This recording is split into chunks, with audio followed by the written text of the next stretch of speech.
For a change on this Friday afternoon, we're with Head of Sports Science Chris McConnell. Chris, just over a week away now to the start of the Sky Bet League 2 season.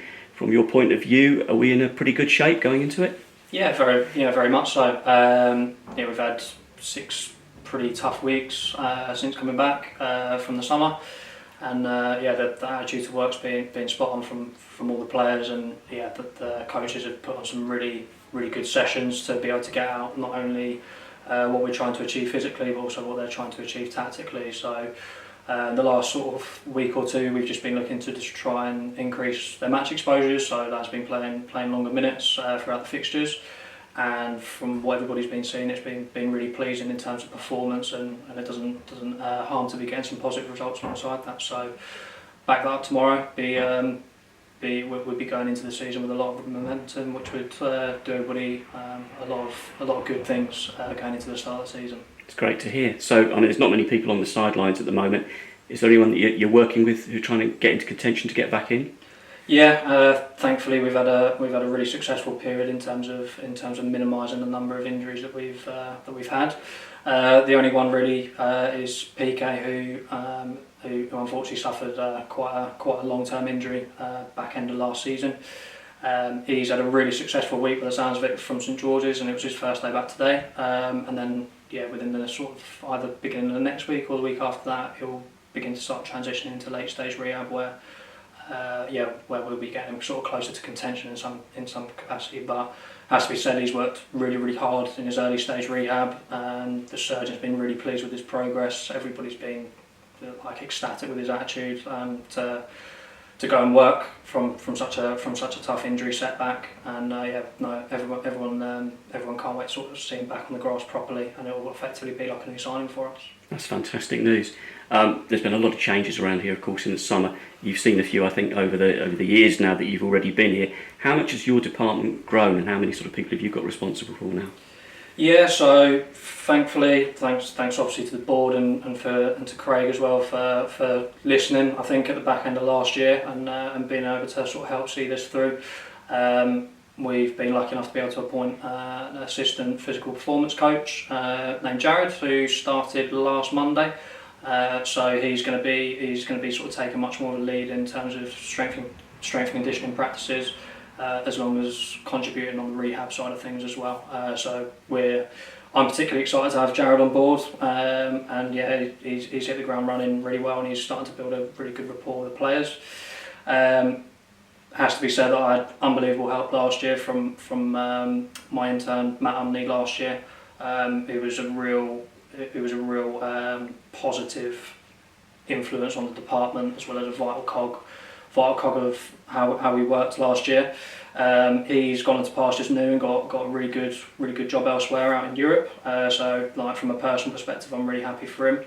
And he's been replaced by a lad called George Green, who is from Loughborough University, who is gaining experience in the same role. And again, he's been a sort of 5-6 weeks, come out of his shell.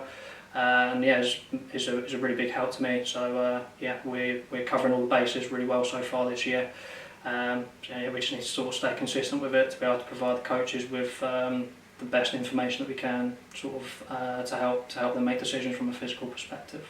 You've always had a good working relationship with the physios that we've got here, and that's very important too.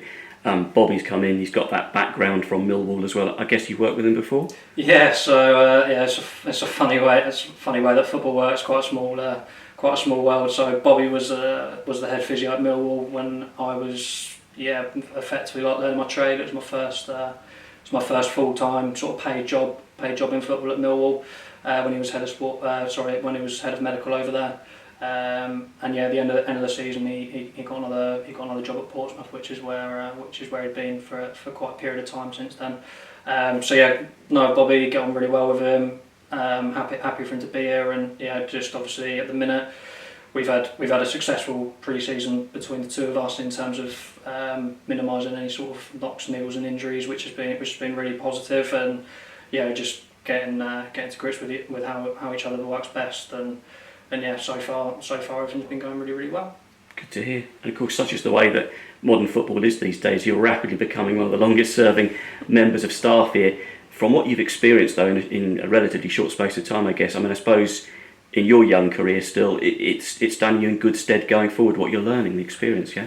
Yeah, probably. Yeah, in terms of some of the years that we've had, probably not a lot of experience. Sort of taking a top job. Obviously, COVID hit, and sort of 3 months into coming to AFC Wimbledon, and yeah, for a variety of reasons, quite a lot of change going along for the last 3 years. It's just been sort of trying to keep some sort of consistency, be it in terms of practice or sort of what we're delivering to the players, really.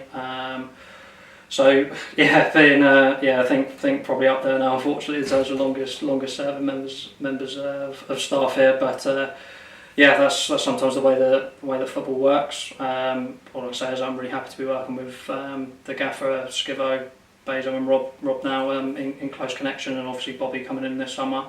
It's about trying to obviously reintegrate him into how we do things, as well as sort of understanding from his perspective what best practice looks like, in order to try and help sort of keep people on the grass and keep people performing, which is obviously everybody's main priority. Pretty modest about it, but you're a bit of a footballer yourself, it has to be said. I've seen you out there. Does that help though, having that relationship with sort of the age group of the players that you're around, and that understanding, trying to help them get to where they need to get back to? Yeah, not a footballer of any kind of ability of what these lads are here, but like, yeah, obviously, like I've played the game like all my life. Obviously not a professional standard, but it certainly helps to be able to understand what they're going through, maybe, or what they're experiencing. But fundamentally, I think that just comes down to the sort of type of person that I am. Is that you've got to be relatable. You've got to listen to what they're saying, what their feedback is on certain types of things, and yeah, to try and build that rapport. I think if you're a bit of a bull in the china shop,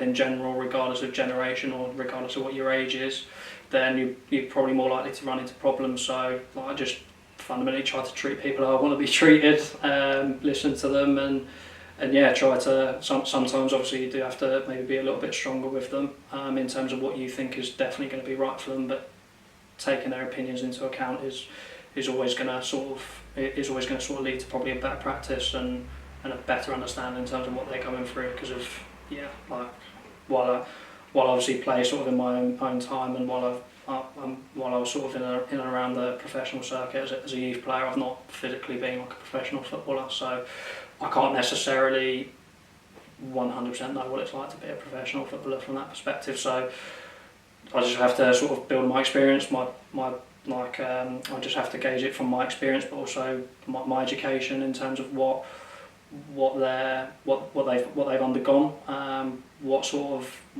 demands that we're placing on them as well, and then try to make the best decisions as possible from there. So. But aside from playing football and head of sports science, which keeps you extremely busy, a lot of people spend their summer perhaps playing golf or going to festivals, but you chucked yourself out of a plane this summer. Tell me a little bit about that, Chris. Long story short, it was a Christmas present from my girlfriend's parents for the two of us to do, and something that I was quite nervous about doing beforehand, but yeah, when the day came, the plane journey up was probably the worst bit, but the actual fall itself was like incredible. It was really exhilarating, and yeah, I'd 100% be doing it again. And it's something that I definitely recommend for people to go and do. It's a feeling unrivalled, quite frankly. Like we were free falling for about a minute or so, and yeah, just an incredible experience. And then just sort of chilling in the air, sort of taking in the scenery. So it was. It was a lot of good fun. My missus probably felt a little bit differently to it, but yeah, I thoroughly enjoyed it, and it's definitely something that I'd recommend. Well, listen, if you can cope with that, you can cope with anything. Best of luck for the season, Chris. Brilliant, thanks, Rob.